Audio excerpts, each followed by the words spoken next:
Saya pikir engkau nggak mau ke masjid lagi, nggak mau menuntut ilmu, nggak mau ke masjid pada saat tersebut. Ternyata engkau pergi ke masjid, balik lagi, saya mendengar seruan bahwa dosa engkau dari engkau balik sampai engkau tua diampunkan dosa engkau sama Allah Subhanahu wa ta'ala.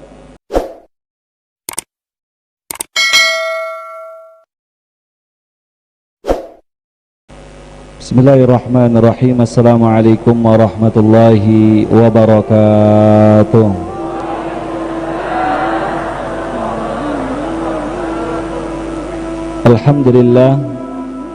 Alhamdulillahi rabbil alamin. Wassalatu wassalamu ala sayyidina Muhammadin wa ala alihi wa sahbihi ajma'in, amma ba'du.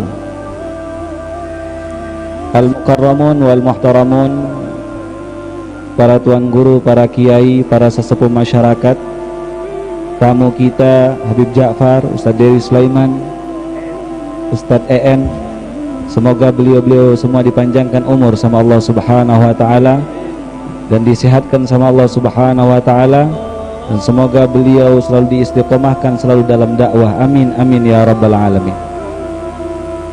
Bapak-bapak, ibu-ibu yang melakukan Allah Subhanahu wa ta'ala, pertama-tama bersyukur pada Allah Subhanahu wa ta'ala.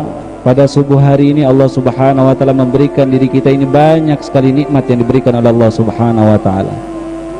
Salah satu nikmat yang diberikan oleh Allah Subhanahu wa ta'ala terhadap diri kita yaitu nikmatus siha wal faragh, nikmat kesehatan dan nikmat kesempatan.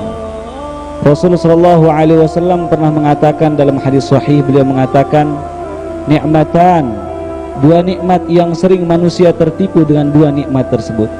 Apa itu? Nikmatus siha wal faragh, nikmat kesehatan dan nikmat kesempatan. Maka alhamdulillah pada subuh hari ini kita hadir yaitu dalam suatu kajian salat subuh berjamaah lalu menuntut ilmunya Allah Subhanahu wa ta'ala.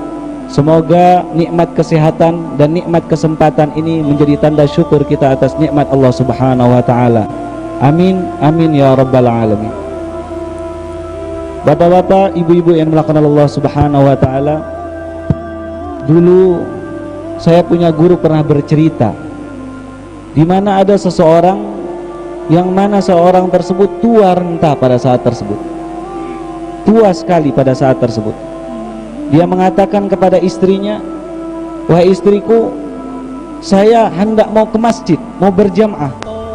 Maka dikatakan sama istrinya pada saat tersebut, sudah tua nenek-nenek pada saat tersebut, dia mengatakan, kakek jangan ke masjid, ini hujan masih rintis-rintis pada saat tersebut, jangan ke masjid pada saat tersebut.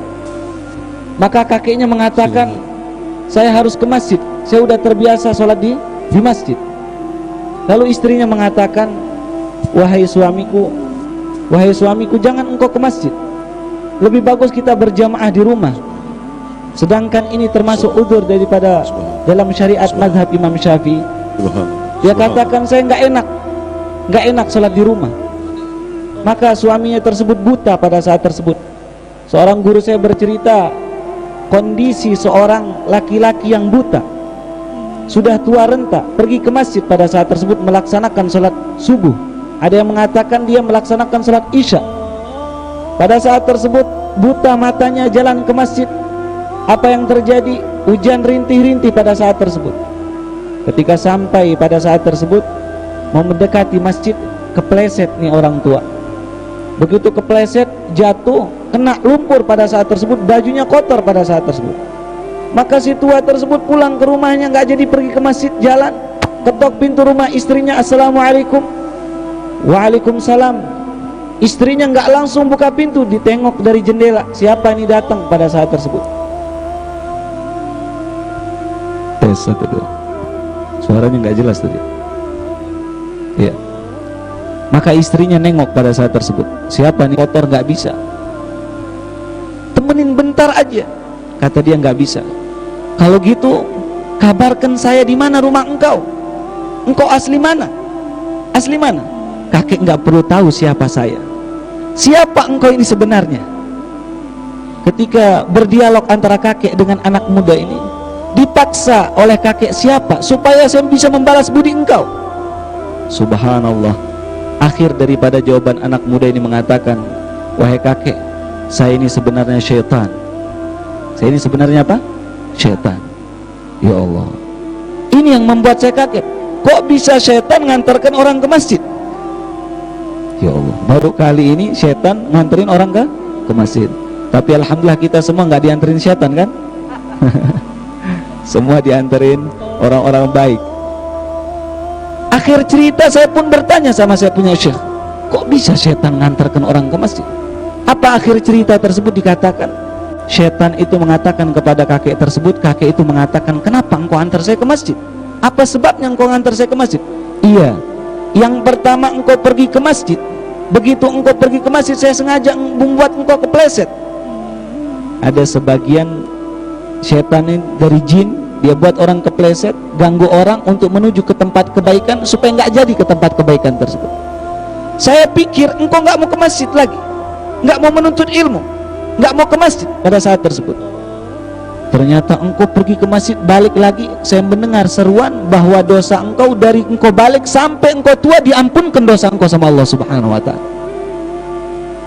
Engkau balik kedua, saya keselnya minta ampun.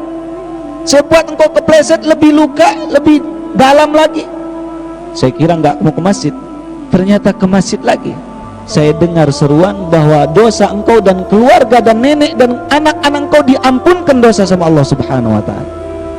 Ya Allah, apa kata malaikat saya dengar pada saat tersebut? Kata si setan, kalau dia kepleset lagi nih orang, maka dosa satu kampung saya akan ampunkan. Dan jujur-jujur, kepleset yang ketiga bukan gara-gara saya, engkau sengaja yang jatuh, cuma saya selamatkan. Lebih bagus saya antar engkau ke masjid, saya capek-capek goda orang untuk masuk neraka. Lebih bagus ngantarkan engkau masuk ke dalam masjid daripada satu kampung masuk surga. Ternyata kalau dalam cerita ini saya ambil kisah, pelajaran yang sangat penting apa? Syaitan tuh nggak mau yaitu kita mendapatkan kebaikan yang sangat besar. Tetapi pada subuh hari ini, semua kita yang hadir di tempat ini sudah memutus asakan setan dan membuat setan putus asa pada subuh hari ini. Kita rame-rame datang ke masjid tempat ini untuk menuntut ilmu. Tujuannya tidak ada lain yaitu untuk bagaimana meningkatkan iman kita. Imam Syafi'i rahimahullahu ta'ala, Imam Syafi'i rahimahullahu ta'ala pernah berucap, beliau mengatakan, seandainya iman saya sedang turun, sedang rendah, saya datang ke rumah Imam Malik rahimahullahu ta'ala, menatap wajahnya bentar saja. Datang ke rumah Imam Malik, ngecas, natap wajah guru. Pada subuh hari ini kita lihat beberapa ustadz kita hadir, kiai kita hadir, sekedar kita ngelihat orang soleh. Ini menambah iman kita, menambah semangat kita untuk menambah ibadah kita. Maka nanti kita akan dengarkan, karena saya tuan rumah tidak enak terlalu banyak bicara. Ada Habib Jafar, Ustadz Dery, Ustadz Deden nanti yang akan menyampaikan kelanjutannya tersebut. Semoga ini pembukaan, semoga kita termasuk orang-orang yang dekat dengan Allah Subhanahu wa ta'ala. Saran saya kepada jamaah yang hadir di tempat ini, ada satu sholawat yang sangat penting dari Imam Sya'rani. Kita dianjurkan membaca sholawat itu sebelum tidur, karena barang siapa yang membaca sholawat tersebut akan mimpi berjumpa dengan Rasulullah SAW. Bunyi sholawatnya, Allahumma salli ala ruhi Sayyidina Muhammad fil arwah wa ala jasadi fil ajsad wa ala qabrihi fil kubur. Semoga kita nanti di Telaga Kautsar berjumpa dengan Nabi Muhammad SAW. Amin, amin ya rabbal alamin. Walafu minkum. Assalamualaikum warahmatullahi wabarakatuh. Waalaikumsalam warahmatullahi wabarakatuh.